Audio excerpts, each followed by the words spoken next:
Shalom, shalom peuple de Dieu, shalom vous tous qui allez me suivre à travers la voie de l'internet, par ces moyens des ondes. Je vous bénis dans le précieux nom de notre Christ. Je suis très heureux de vous parler encore ce soir. J'ai un petit sujet que je vais vous partager, qui concerne la seconde venue. Quand et où? Mais aujourd'hui, je vais m'atteler sur où, selon ce que je vais lire dans Luc 17:30. Où est-ce qu'il y paraîtra? Où et comment il y paraîtra?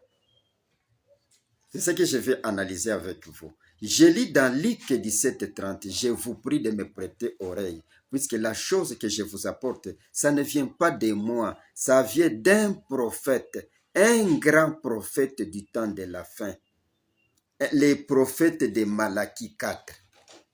C'est lui qui va vous parler. Je ne suis qu'un répétiteur de son message. Je n'ai rien. Je n'ai pas été à une école théologique, mais j'ai été appelé pour parler de son message. Par l'appel divin. Cela étant, je lis dans Luc 17. Je vais commencer par les versets 27. Luc 17, je commence par le verset 27. 26 plutôt, écoutez. Dans 26, il est dit, « Ce qui arriva du temps de Noé arrivera de même au jour du Fils de l'homme. » Ce que je suis en train de lire ici, c'est une question que les disciples lui avaient posée. Les pharisiens même avaient aussi posé une autre question.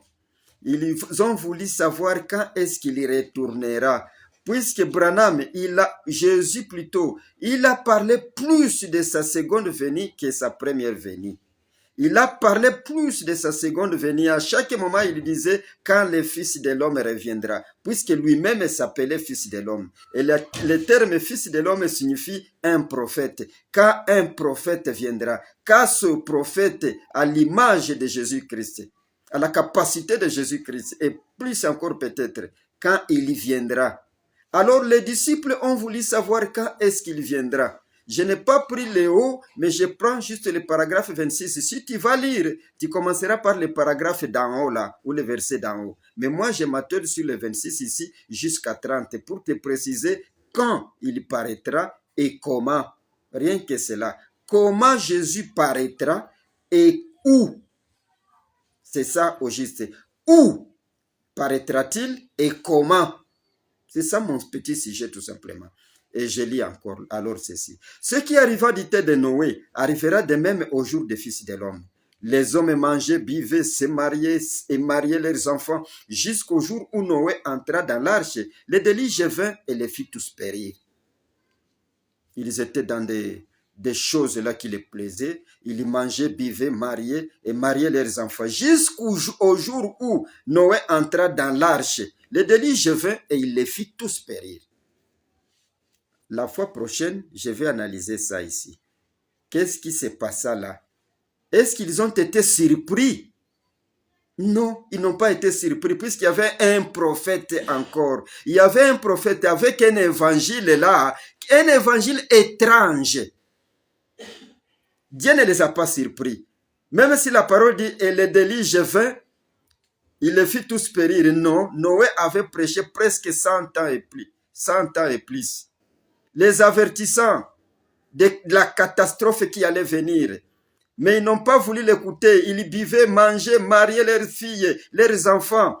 Mais jusqu'à ce que Noé entra dans l'arche, les déluge vint et les fit tous périr.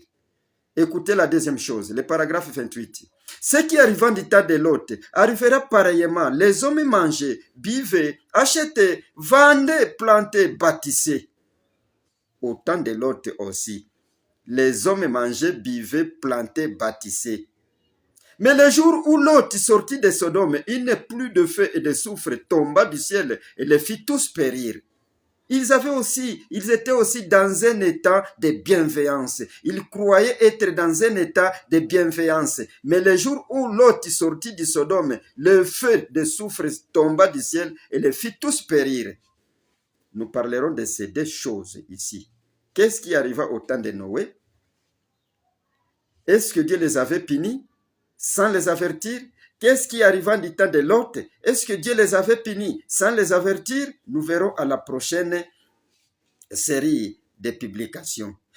Jésus continue à leur avertir en leur disant, il en sera de même le jour où le Fils de l'homme paraîtra. Quand le Fils de l'homme paraîtra, c'est comme ça que ça se passera. Ça se passera comme les deux événements ici. Ils mangeaient, buvaient, bâtissaient, plantaient, mariaient leurs enfants jusqu'à ce que la catastrophe, la punition de Dieu tombe et les fit tous périr. Il en sera de même à l'avènement du Fils de l'homme. Quand le Fils de l'homme paraîtra, il paraîtra où et comment? Est-ce que c'est comme quelque chose qui s'abat sur la terre comme ça? Non, nous avons un prophète qui nous a expliqué des choses. Confiez-vous à ces prophètes ici et vous réussirez. Il est le prophète de Malachie 4, 1 à 5. Je vous l'ai dit là-haut. Écoutez, je ne vais pas m'atteler tout simplement à cette écriture de Luc 17, 26, 30. J'ajoute Matthieu 24, je commence par le verset 3. Je vais descendre jusqu'au verset 8 et ensuite je saute 21 et je vais te lire là aussi. Écoutez ce que Jésus dit aussi ici. Verset 3. Il s'assit sur la montagne des Oliviers et les disciples vinrent en particulier lui faire cette question. Dis-nous, quand est-ce que cela arrivera-t-il et quel sera le signe de ton avènement et de la fin du monde? Là, c'est précis. Dis-nous quand tu viendras et comment sera et quel sera le signe de la fin du monde. Là, c'est très clair. Jésus leur répondit, prenez garde que personne ne vous séduise. Attention maintenant, que personne ne te séduise aussi. Attention, puisque ce que je vais analyser, si tu ne le comprends pas, tu risques de dire que c'est une séduction et pourtant c'est la vérité. Confiez-vous à ce prophète ici, vous allez réussir. Il s'appelle Branham Marion Branham, avec le nom américain William Marion Branham. Vous entendrez parler de guerre et de bruit de guerre. Gardez-vous d'être troublés, car il faut que ces choses arrivent. Mais ce ne sera pas encore la fin. Hein? Une nation se lèvera contre une nation, et un royaume contre un royaume. Il y aura en divers lieux des famines et des tremblements de terre. Tout cela sera que le commencement des douleurs. Alors, si cela est le commencement des douleurs, la famine, les guerres et tout cela, comparé au temps où vous vivez, puisque je vous amène à comprendre la façon dont moi j'ai compris de ces prophètes, les grands prophètes ici. Je descends au paragraphe 21. Car alors la détresse sera si grande qu'il n'y en a point eu de pareil depuis le commencement du monde jusqu'à présent. Il y aura des souffrances, mon frère, à la fin du monde là. Il y aura des souffrances, mon frère, qu'il y en a jamais eu depuis le commencement du monde jusqu'à présent et qu'il n'y en aura jamais. Donc tu ne verras plus une souffrance comme celle-là, des détresses comme ces détresses que les gens au temps de la fin vont vivre. Ça, c'est Jésus qui continue à répondre. Et il vous dit, si ces jours n'étaient pas abrégés, personne ne serait sauvé. Mais à cause des élus, ces jours seront abrégés. À cause de toi, si tu es un élu, ces jours de détresse sont abrégés. Puisque Dieu ne peut pas laisser que ces jours se continuent ou s'étendent juste comme un élastique. Tu seras aussi séduit si c'est possible. Mais Dieu a abrégé des jours à cause de toi. Car il s'élèvera des faux prophètes, des faux Christ. Ils feront des grands prodiges et des miracles au point de séduire même les élus si c'était possible. Est-ce que vous êtes en train de comprendre? Ces jours-là, il s'élèvera des faux prophètes, des faux Christ qui feront des miracles jusqu'à séduire même les élus si c'était possible. Et ça ne sera pas possible. il y aura des dénominations. Chaque dénomination aura ses ouins, ses prophètes, ses Christ qui feront des miracles jusqu'à séduire même les Élis si c'était possible. Ils viendront des lointains pays, se proclamant des Christ qui feront des prodiges et des prodiges. Jésus continue à nous parler ici. Voici, je voulais annoncer d'avance. Si donc on vous dit, voici, il est dans le désert, n'y allez pas. Voici, il est dans la chambre, ne le croyez pas. Pourquoi? Mais Jésus nous promet qu'il doit revenir dans Luc 17, 26 jusqu'à 30. Il paraîtra sur la terre. Lorsque le temps sera comme celui de Noé, comme celui de Sodome, il paraîtra sur la terre. Or, le temps de Noé, c'était un temps difficile, de la connaissance, de la science, de l'Internet, ainsi de suite. Au temps de Lot, c'était le temps où les gens croyaient être dans une liberté qu'on appelle libertinage. Ils se mariaient hommes et hommes, femmes et femmes. Les péchés inouïs dans la liberté. Voici, je voulais annoncer d'avance. Si donc on vous dit dans cet état-là, si qu'il est dans la chambre, n'y allez pas. Pourquoi Jésus tu nous dis tout cela? Car, écoutez la cause, car comme l'éclair part de l'Orient jusqu'à l'Occident, ainsi sera l'avènement du Fils de l'homme. Car comme l'éclair s'élève à l'Orient et se dirige vers l'Occident, ainsi sera l'avènement du Fils de l'homme. C'est-à-dire, moi j'ai compris par ces prophètes ici, c'est ce que je vais vous dire. C'est-à-dire, le soleil a été à l'ouest. Le soleil a commencé son voyage jusqu'à encore une fois à apparaître, à se faire voir à l'ouest. C'est comme ça que viendra aussi le Fils de l'homme. Lorsqu'il a vaincu la mort et le séjour des morts et qu'il les a vaincus, il est monté en haut. Il a commencé à travailler par des apôtres et des réformateurs. C'est-à-dire l'évangile a commencé à voyager. L'évangile a commencé à voyager quand ça arrive au temps de la fin. À l'ouest maintenant, où le soleil doit encore apparaître. Et c'est ce que je vais lire dans ce qu'il m'a dit. C'est grand prophète Branham, Marion Branham. Écoutez, c'est-à-dire, aussi longtemps que l'évangile parcourt encore cette trajectoire-là, ou cette trajectoire, ne cherchez pas la fin du monde. Mais la fin sera quand l'évangile va atteindre l'ouest.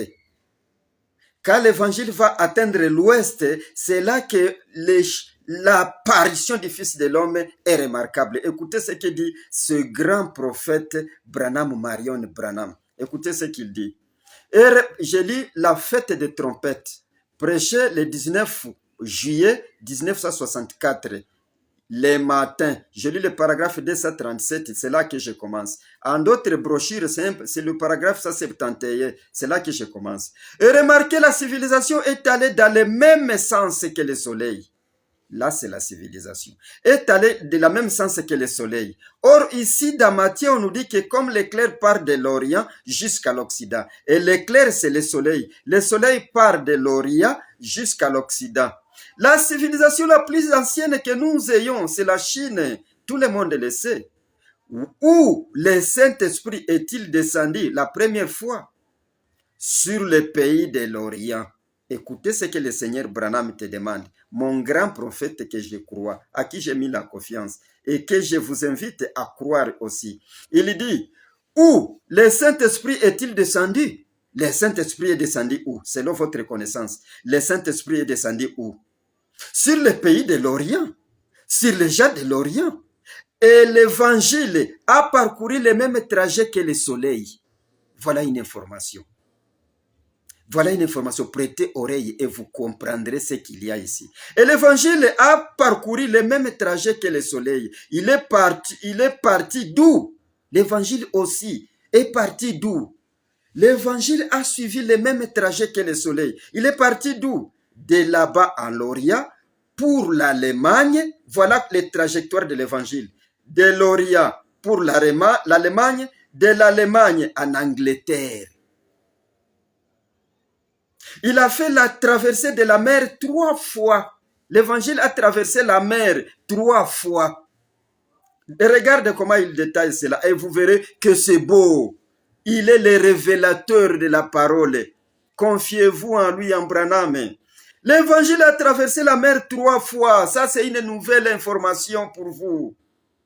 De la Méditerranée pour aller en Allemagne. De la Méditerranée pour aller en Allemagne. De la Méditerranée, de l'Orient pour Allemagne. Ça quitte l'Orient, ça passe par la Méditerranée pour se retrouver en Allemagne. Et là, vous parlez, il y a un réformateur qui apparaît là. Je vais le voir avec vous. En traversant la Méditerranée de l'Allemagne, il a traversé la Manche pour l'Angleterre. L'évangile a traversé la Manche pour aller en Angleterre. Et là, on découvre qu'il y a un réformateur encore là. Il a traversé la Pacifique pour aller, ou plutôt l'Atlantique, il veut dire l'Atlantique, pour les États-Unis. Voilà le parcours de l'évangile. L'évangile est venu de l'Orient, traversant la Méditerranée pour se retrouver en Allemagne. Et là, il y a un réformateur. Il y a eu des réformateurs là, qui se sont élevés avec l'évangile. Il y a eu des réformateurs là, qui ont été levés ou que Dieu a élevés avec l'évangile. Écoutez, pour aller aux États-Unis, le dernier parcours, c'est aux États-Unis d'Amérique. C'est là où l'évangile va prendre fin. Écoutez, va prendre frein. Écoutez. Et maintenant, il est sur la côte ouest, le parcours de l'évangile. Comme l'éclair part de l'Orient, ça parcourt l'Angleterre, l'Allemagne, l'Angleterre, ça traverse la Manche, ça traverse l'Atlantique pour se retrouver en Amérique, aux États-Unis, aux côtes ouest. Et maintenant, il est sur la côte ouest. Il a traversé les pays qu'il a civilisés, il a fait son chemin et il a continué le parcours de la civilisation. L'évangile a fait le même parcours avec elle. La civilisation, comme la civilisation allait, comme le soleil s'élève, c'est comme ça que la civilisation est partie, mais cette civilisation est allée avec l'évangile. Et ça, c'est sans contredire. Pourquoi? Parce que même en Afrique, quand il y a eu cette civilisation-là, c'est là que nous avons connu l'évangile de Jésus-Christ. L'évangile a fait le même parcours avec elle. Maintenant, toute la racaille est sur la côte ouest. Et tout cela est amassé comme un raz de marée qui passe. Maintenant, tout le parcours là, tout est venu avec la civilisation. L'évangile est venu avec la civilisation. Le soleil s'élève. Comme le soleil s'élève, ça, son parcours jusqu'à l'ouest. La civilisation aussi est venue de l'Orient. Et je parle de la civilisation chrétienne. Est venue de l'Orient jusqu'à s'établir en Amérique, aux États-Unis d'Amérique. Je continue. Mais le prophète a dit que le soleil ne brillera pas tout au long de ce jour. Le prophète a dit, quel prophète? Zacharie 14, 7. Zacharie dit ici, ce sera très sombre. Tout au long de ce voyage du soleil, ça va en Allemagne, en Angleterre, jusqu'à atteindre l'Amérique, les États-Unis d'Amérique, le soleil ne brillera pas comme cela. Ce sera un jour qui n'est ni jour ni nuit, un peu sombre là, un peu nuagé à cause des dénominations, nuagé à cause des organisations. C'est ce que le Seigneur va vous dire ici. Je ne veux pas que je dise qu'il faut qu'il le dise lui-même. Écoutez. Le prophète a dit que ce sera un jour sombre. Ils ont eu assez de lumière comme en un jour très pluvieux. Ils ont pu adhérer aux églises et croire au Seigneur, et ainsi de suite comme ça. Mais il a dit qu'au temps du soir, quand ça arrive maintenant vers la fin de son parcours, puisque la fin de son parcours c'est à l'ouest, aux côtes ouest, quand ça arrive à la fin de son parcours, c'est-à-dire quand ça arrive à atteindre tous les coins et les recoins du monde, le dernier endroit que ça va atteindre, ce sera dans la côte ouest, en Amérique. Alors à ce moment-là, qu'est-ce qui va se passer? Le prophète a dit que ce sera un jour, le parcours là, ce sera un jour sombre. Écoutez ce qu'il dit. Mais Mais il a dit qu'au temps du soir, quand ça va vers le soir, vers la fin du monde, les nuages se dissiperont, les dénominations s'éteindront et les mêmes évangiles. Écoutez, quand les temps des nuages, les temps des dénominations que nous ont apporté les réformateurs, puisqu'aujourd'hui nous avons des dénominations, les luthériens, les pentecôtistes, les méthodistes, les catholiques, les baptistes, ce sont des réformateurs qui nous ont apporté ces dénominations-là. Quand ils quittaient la terre, les gens étaient embrouillés et ils commençaient à former des organisations, s'organiser eux-mêmes sans la volonté de Dieu. Maintenant, ces nuages-là des organisations se dissiperont. Quand ils se dissipent, qu'est-ce qui apparaît? Les mêmes évangiles. Voilà, les mêmes évangiles vont apparaître maintenant. Les mêmes évangiles. La même parole faite chair. La même parole faite chair. C'est-à-dire, Dieu encore dans la chair humaine, comme au temps de l'Orient, comme au temps de Jésus. La même parole faite chair, comme il l'a promis dans Luc 17:30. Voilà Luc 17:30. La même parole faite chair, où c'est au temps du soir, quand ça, au temps du soir, où au côté ouest, là où l'évangile s'amasse comme une racaille là, au côté ouest, il y aura la parole faite chair à nouveau. Écoutez, comme il l'a promis dans Luc 17:30, les mêmes évangiles, accompagnés de la même chose, se manifesteraient au temps du soir, juste au moment où les ombres tombent, quand les dénominations tombent, quand il n'y a plus de dénominations, c'est-à-dire quand Dieu apparaît, fait tomber les dénominations, il s'élève au milieu des gens et étant dans la chair humaine, il prêche encore la bonne nouvelle, pas une nouvelle mélangée de raisonnements humains, pas une nouvelle, un évangile mélangé des raisonnements des hommes. Ce n'est plus une dénomination, ce n'est plus une organisation. À ce moment-là, Dieu lui-même s'élève, comme à l'époque de l'Orient, prêchant l'évangile. Écoutez ce qui va se suivre. Comme c'est promis dans Luc 17:30, le même évangile, accompagné de la même chose, se manifesterait au temps du soir, lorsque vers le soir, lorsque au temps de la fin, Dieu doit être encore dans la chair humaine au temps du soir, juste au moment où les ombres tombent, quand les dénominations tombent. Le même évangile, le même Christ qui a vécu dans la chair là-bas, au commencement chez les gens de l'Orient, vivra de nouveau dans les gens de l'Occident au temps de la fin. Au temps du soir, la lumière paraîtra. Le même Christ qui a vécu dans les gens de l'Orient, le même Christ vivra dans les gens de l'Occident au temps du soir. Il sera le même Christ, le même évangile, la même parole, vivra, se manifestera, apparaîtra au temps du soir dans les gens de l'Occident. Et l'Occident dont je vous parle, c'est les États-Unis d'Amérique. C'est ça le parcours. L'évangile qui a été dans son entièreté à l'Orient doit être manifesté encore dans son entièreté à l'Occident, en Amérique, aux États-Unis d'Amérique. Le même évangile, avec les mêmes prodiges, les mêmes miracles, le même Dieu dans la chair humaine, encore une fois, doit être manifesté au temps du soir, en Amérique, aux États-Unis d'Amérique. Chers bien-aimés, c'est pas moi, c'est la parole qui lui dit. Comme l'éclair part de l'Orient, ça commence comme cela, passe par l'Allemagne, l'Angleterre, ça traverse l'Atlantique pour se retrouver au côté ouest, aux États-Unis d'Amérique. C'est là où ça s'assemble comme toute la racaille s'amasse comme les rats de marée.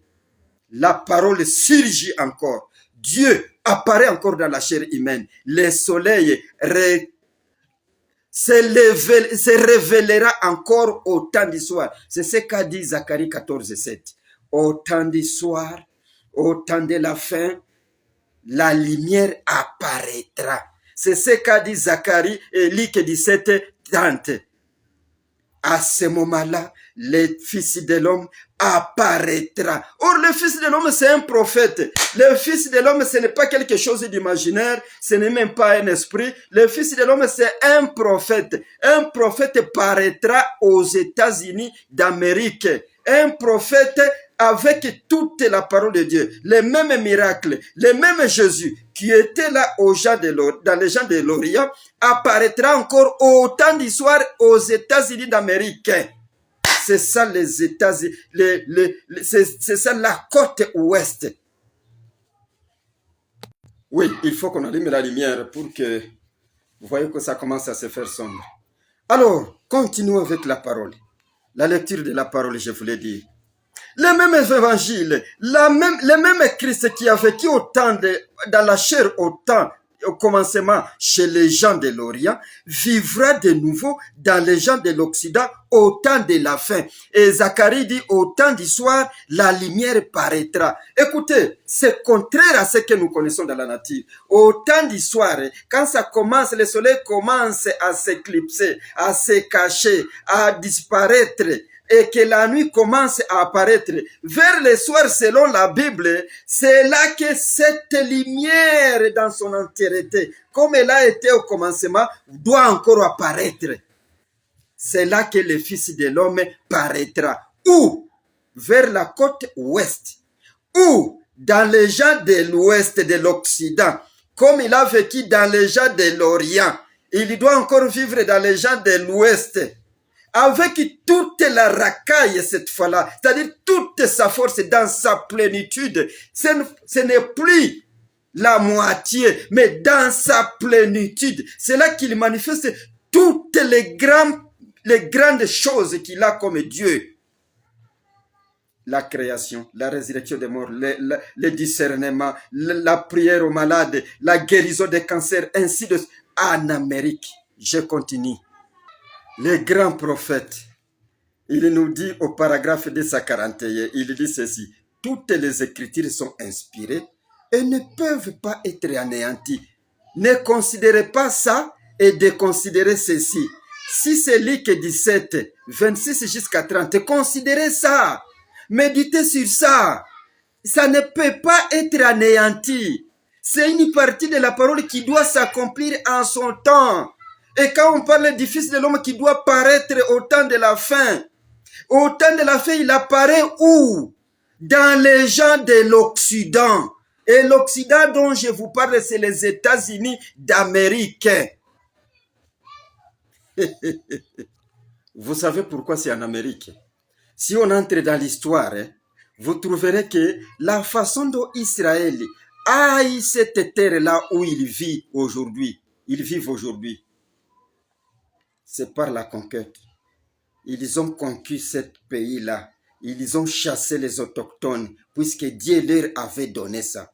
De même les Américains, ils ont quitté l'Angleterre, l'Allemagne, l'Europe, pour aller conquérir une terre en Amérique. Dieu leur avait donné cette terre en Amérique pour préparer la seconde venue de Jésus. Pour préparer un endroit libre de liberté de religion où le Seigneur Jésus apparaîtra de nouveau. Comme il a préparé Israël pour que le Seigneur Jésus apparaisse pour la première fois, Dieu a préparé aussi les États-Unis d'Amérique. Il leur a donné la liberté de culte. Il leur a donné la liberté de vivre en paix, en harmonie, pour préparer la seconde venue de Christ, pour préparer la venue de Malachie 4. Je vais le lire. Je le lis dans mon exposé bleu ici, page 174. Écoutez, je vais prendre juste le milieu ici, l'alinéa 2, 3. Je ne commence pas au-dessus, toi tu vas lire tout pour votre information et pour voir que je ne suis pas en train de vous tromper. Écoutez, il sera forcément comme c'était le cas de l'époque, à l'époque d'Akab. Car l'histoire se répète. L'histoire de l'Israël sous Akab est en train de se produire ici en Amérique. Cette histoire d'Akab là est en train de se reproduire ici en Amérique, où apparaît le prophète de Malachie 4. Où apparaît le prophète de Malachie, où c'est en Amérique. Comme Israël a quitté l'Égypte pour avoir la liberté de culte, expulsé par les autochtones, expulsé par les autochtones, comme elle a formé une nation avec des grands chefs comme David et d'autres, puis comme elle a mis sur le trône un Akab, avec derrière lui une Jézabel pour diriger, nous avons fait de même en Amérique. Nos ancêtres ont émigré vers les pays ont émigré vers ces pays pour pouvoir exercer leur culte et vivre dans la liberté. Ils ont repoussé les autochtones pour prendre les pays. Des grands hommes comme Washington et Lincoln se sont élevés, mais au bout d'un moment, ils ont été remplacés par des hommes d'une si petite envergure qu'on s'est retrouvé avec un Akab au poste de président, avec derrière lui une Jézabel pour les diriger.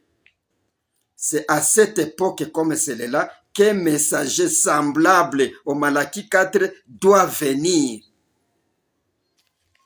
Le messager de Malachie 4 doit apparaître en Amérique, puisque l'Amérique a une même histoire que l'Israël là. L'Israël a conquis la terre, les Américains aussi ont conquis la terre. L'Israël a eu la liberté de culte pour préparer la première venue de Jésus.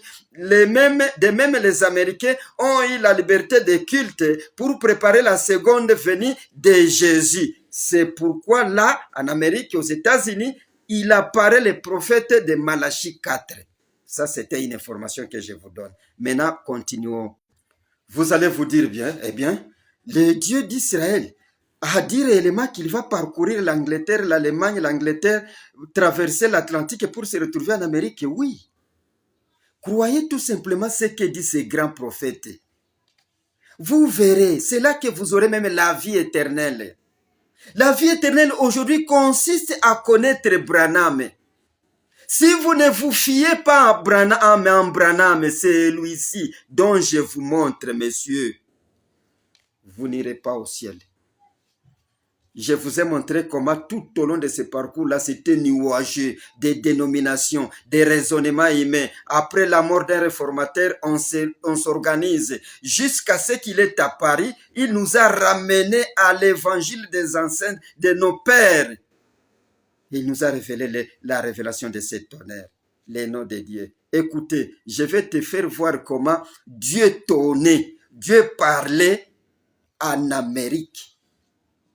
Dieu prêchait en Amérique. Dieu est à Paris en Amérique.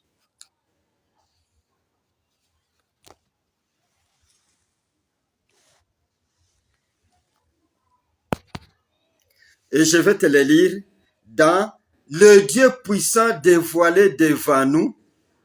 Je commence par le paragraphe 200 jusqu'à 203. Je vais le lire si rapidement. Écoutez comment notre Dieu se déclare au temps de la fin, se faisant voir comme lui qui était avec tout depuis l'histoire du monde jusqu'à présent. Je vais te lire une petite partie tout simplement rapidement. Pourquoi? Parce que le temps est presque à la fin. Paragraphe 201. J'étais avec Jean sur l'île de Patmos. J'ai vu sa seconde venue. J'étais avec Luther dans la réforme. Qui le dit? C'est Branham. Le grand prophète le déclare. J'étais avec Jean sur l'île de Patmos. J'ai vu sa seconde venue. J'étais avec Luther dans la réforme. J'étais avec Wesley et ses bradons arrachés aux flammes lors de la grande révolte contre l'église anglicane. J'étais avec lui. Écoutez,